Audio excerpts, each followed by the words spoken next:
Je m'appelle Aude Ziebowski, j'ai été recrutée par le CNRS comme doctorante en sociologie des mondes ruraux au laboratoire Sage à Strasbourg et je donne également des enseignements à l'Institut d'urbanisme et d'aménagement régional de la Faculté des sciences sociales. Je m'appelle Philippe Amann, je suis professeur de sociologie à l'Université de Strasbourg. Tout comme Aude, j'enseigne à l'Institut d'urbanisme et d'aménagement régional à la Faculté des sciences sociales. Et je suis chercheur au laboratoire Sage où je travaille notamment sur les interactions entre territoire et environnement. Et précisément, nous allons vous parler de méthanisation. Alors le projet Métatype a été lauréat en 2022 de l'appel à projet du CNRS 80 prime, ce qui signifie projet de recherche interdisciplinaire multi-équipe, donc en l'espèce entre sociologie rurale et de l'environnement à Strasbourg au laboratoire Sage et chimie environnementale à Reims avec Emmanuel Guillon au titre de l'Institut de chimie moléculaire. Donc dans le projet Métatype, on étudie les enjeux socio-environnementaux de la méthanisation agricole en combinant 3 grandes entrées, à savoir la transition énergétique, les identités professionnelles des agriculteurs et le registre des nouvelles ruralités qui ne se limite pas à la production agricole. La méthanisation, en fait, se définit comme un processus naturel de dégradation de matières organiques en l'absence d'oxygène, et ce processus, il peut être contrôlé techniquement via des installations que sont les méthaniseurs. En amont, du coup, ces méthaniseurs sont alimentés par un certain nombre d'intrants qui peuvent être des déchets des ménages, des bouts de stations d'épuration, et c'est ce qui nous intéresse particulièrement lorsqu'on parle de méthanisation agricole, des résidus agricoles, de culture ou d'élevage, mais aussi pour une part, et ça a été particulièrement le cas en Allemagne, des cultures dédiées. C'est-à-dire que du maïs, mais aussi du sorgho ou de la betterave, par exemple, peuvent être cultivés spécialement pour alimenter la méthanisation. Et ensuite, en aval, le processus de dégradation produit d'une part le biogaz et d'autre part le digestat. Le biogaz est valorisé dans la transition énergétique en tant qu'énergie renouvelable, avec 2 grandes technologies, soit ce qu'on appelle la cogénération, donc production de chaleur et d'électricité, soit l'injection, c'est-à-dire la production de biométhane, donc du biogaz épuré, qui est injecté directement au réseau. Quant au digestat, il peut être valorisé par épandage dans les champs, comme fertilisant, mais il suscite un certain nombre de controverses quant à ses impacts environnementaux,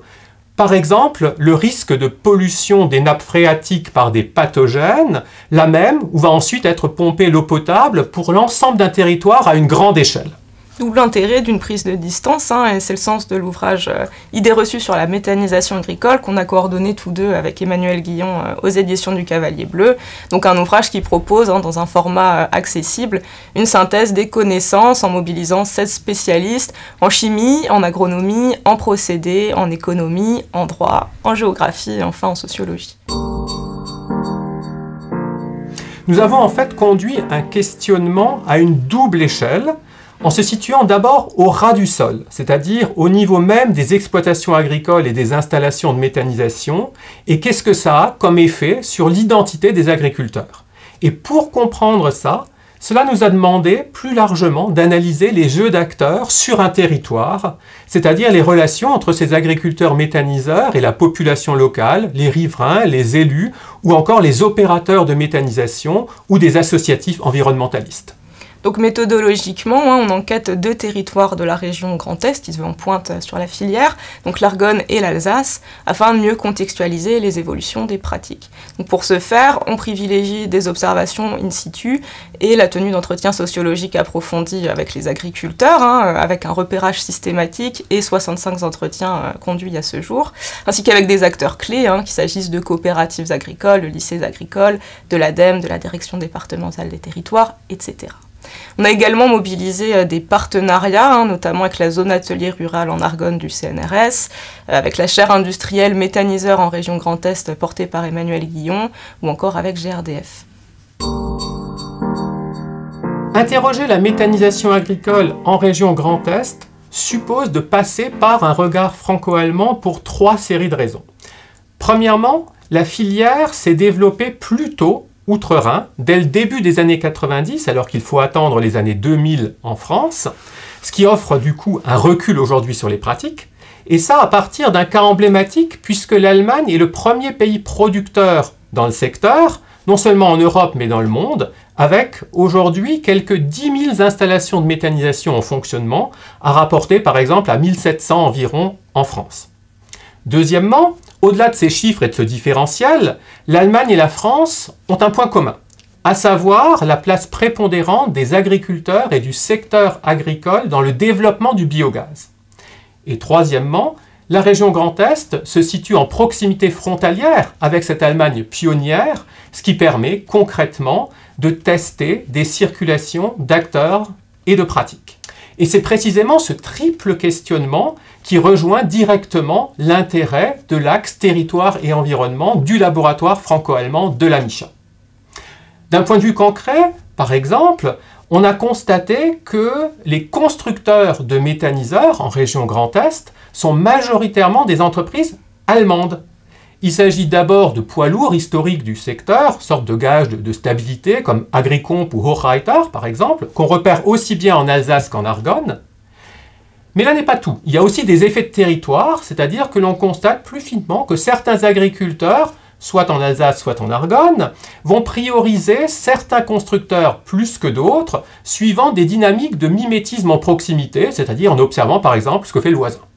Et justement, la preuve de faisabilité passe par des visites d'exploitation où ont été installés des méthaniseurs. Alors c'est d'abord le cas à une échelle transfrontalière et en Allemagne, lorsque c'était guère développé en France, puis progressivement davantage en proximité locale, en mettant au contraire en avant l'argument d'une filière made in France, d'où aussi la création de filiales en France de ces constructeurs allemands. Donc ce processus-là, il vaut à la faveur de la cogénération jusqu'au début des années 2010, puis de l'injection par la suite. Tout ceci donne finalement à penser